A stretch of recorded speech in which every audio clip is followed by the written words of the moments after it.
आज गुरुवार का दिन है और सभी को बताना चाहता हूँ कि बृहस्पति यानी गुरु 19 फरवरी को शनि शासित राशि कुंभ में अस्त होने जा रहे हैं। गुरु का अस्त होना शुभ नहीं माना जाता है।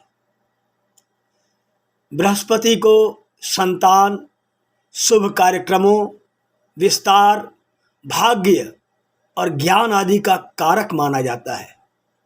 यदि किसी जातक का गुरु कमजोर होता है तो ऐसे जातकों में अच्छे गुणों की कमी देखी जाती है तथा भाग्य भी उनका साथ नहीं देता है। जैसा कि आप जानते हैं कि ग्रहों के राजा सूर्यदेव विगत 13 फरवरी को कुंभ राशि में गोचर कर चुके हैं।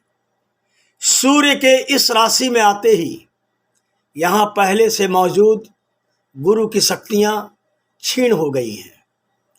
सूर्य के प्रभाव से बृहस्पति यानी कि गुरु ग्रह 19 फरवरी को कुंभ राशि में अस्त हो जाएंगे और इसके बाद आगामी 20 मार्च को यानी कि 1 महीने बाद इसी राशि में अपनी सामान्य अवस्था में वापस आएंगे, जब सूर्य देवता कुंभ राशि से निकलकर मीन राशि में जाएंगे।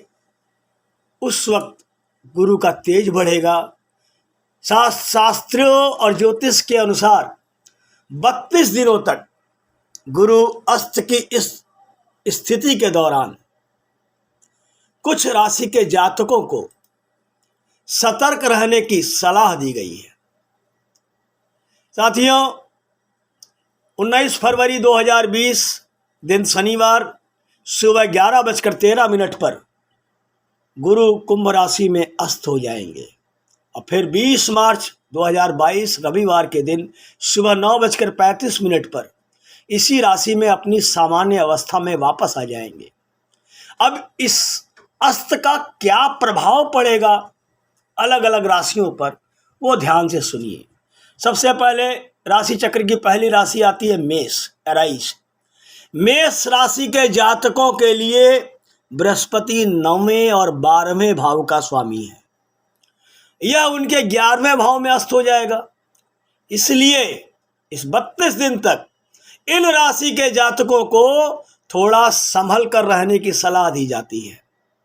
इन जातकों को कार्यस्थल पर कड़ी मेहनत करने के बावजूद आपके और आपके वरिष्ठों के बीच कुछ समस्याएं पैदा हो सकती हैं तथा काम के सिलसिले में आपको यात्रा पर भी भेजा जा सकता है, जिसके कारण आप थोड़ा असंतुष्टि महसूस करेंगे।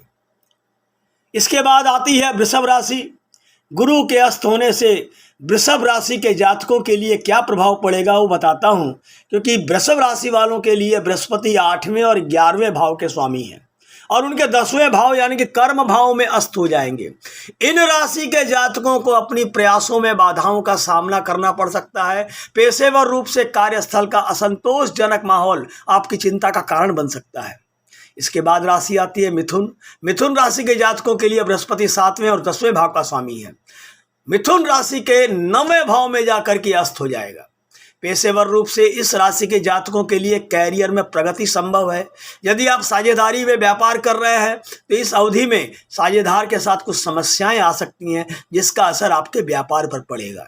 इसके बाद आती है कर्क राशि, कैंसर। कर्क राशि के जातकों के लिए बृहस्पति 6ठे और 9वें भाव का स्वामी है और उनके 8वें भाव में अस्त हो जाएगा। इस अवधि में कर्क राशि वालों को कार्यों में कुछ बाधाओं का सामना करना पड़ सकता है।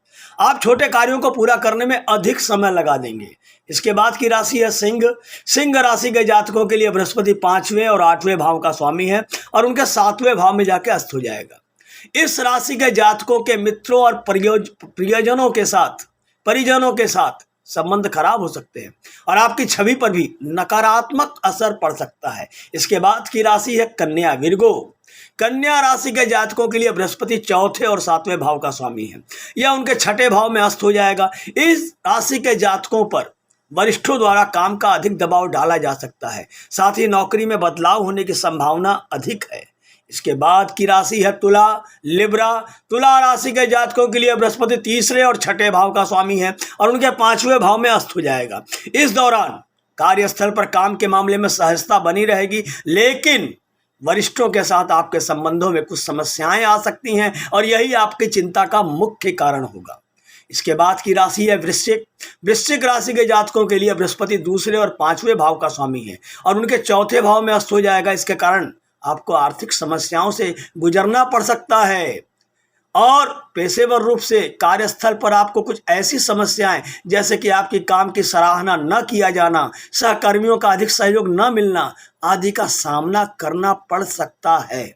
इसके बाद की राशि है धनु। धनु राशि के जातकों के लिए बृहस्पति प्रथम लग्न और चौथे भाव का स्वामी है और यह उनके तीसरे भाव में अस्त हो जाएगा। इसके कारण आपको धीमी गति से परिणाम प्राप्त होंगे।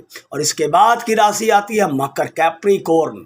मकर राशि के जातकों के लिए बृहस्पति तीसरे और 12वें भाव का स्वामी है और उनके दूसरे भाव में अस्त हो जाएगा। इस कारण आपके पारिवारिक जीवन में कुछ समस्याएं आ सकती है। आपको अपने वरिष्ठों के साथ संबंध में कुछ मतभेदों का सामना करना पड़ सकता है। हो सकता है कि नौकरी में आप जिस चीज़ की उम्मीद लगा कर बैठे हैं या व्यापार में वह आपको न मिले। कुंभ राशि के लिए एक्वेरियस। कुंभ राशि के जातकों के लिए बृहस्पति दूसरे और 11वें भाव का स्वामी है और उनके प्रथम यानी कि लग्न भाव में अस्त हो जाएगा। इसके कारण आपको अपने जीवन में असफलताओं और अचानक बदलावों का सामना करना पड़ सकता है। इस दौरान आपके सामने कुछ ऐसी समस्याएं आ सकती हैं जिससे आपको उम्मीद भी नहीं होगी, जैसे कि नौकरी में बदलाव हो जाएगा, आपके काम को पहचान न हासिल होना और एक ही नौकरी में जगह जगह स्थानांतरण। और इसके बाद राशि चक्र की अंतिम राशि है मीन, विशेष। मीन राशि के जातकों के लिए बृहस्पति प्रथम और 10वें भाव का स्वामी है और उनके 12वें भाव में अस्त हो जाएगा। इस दौरान काम के अत्यधिक दबाव के कारण आपको मानसिक तनाव हो सकता है। फलस्वरूप आप अपने काम में रुचि खो देंगे। खुद का व्यवसाय चला रहे हैं तो इस दौरान आपको न लाभ और न हानि, इस स्थिति से गुजरना पड़ सकता है। ऐसे में किसी नए व्यवसाय की शुरुआत करना अपने आप में एक गलत कदम साबित हो सकता है। साथियों, 12 राशि का फल आपके सम्मुख पेश किया गया।